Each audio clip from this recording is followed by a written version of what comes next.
Jesus' Name Above All Names, November 25th, Daily Devotional by Ellen G. White. Dearest Beloved, he who touches you touches the apple of his eye. Zechariah chapter 2, verse 8. Only the sense of God's presence can banish the fear that for the timid child would make life a burden.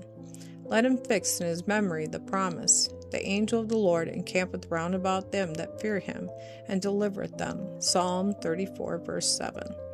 Let him read that wonderful story of Elisha in the mountain city, and between him and the hosts of armed foemen, a mighty encircling band of heavenly angels. Let him read how to Peter in prison and condemned to death, God's angel appeared.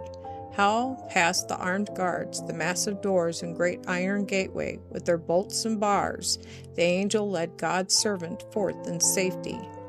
Let him read of that scene on the sea, when the tempest tossed soldiers and seamen, worn with labor and watching and long fasting, Paul the prisoner, on his way to trial and execution, spoke those grand words of courage and hope. Be of good cheer, for there shall be no loss of any man's life among you. For there stood by me this night the angel of God, whose I am and whom I serve, saying, Fear not.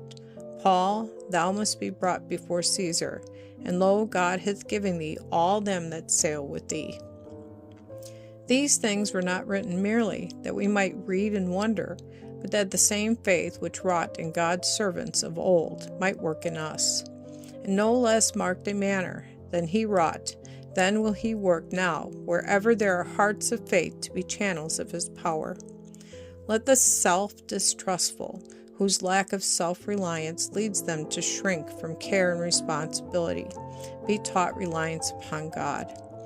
Thus many a one who otherwise would be but a cipher in the world, perhaps only a helpless burden, will be able to say with the Apostle Paul, I can do all things through Christ which strengtheneth me.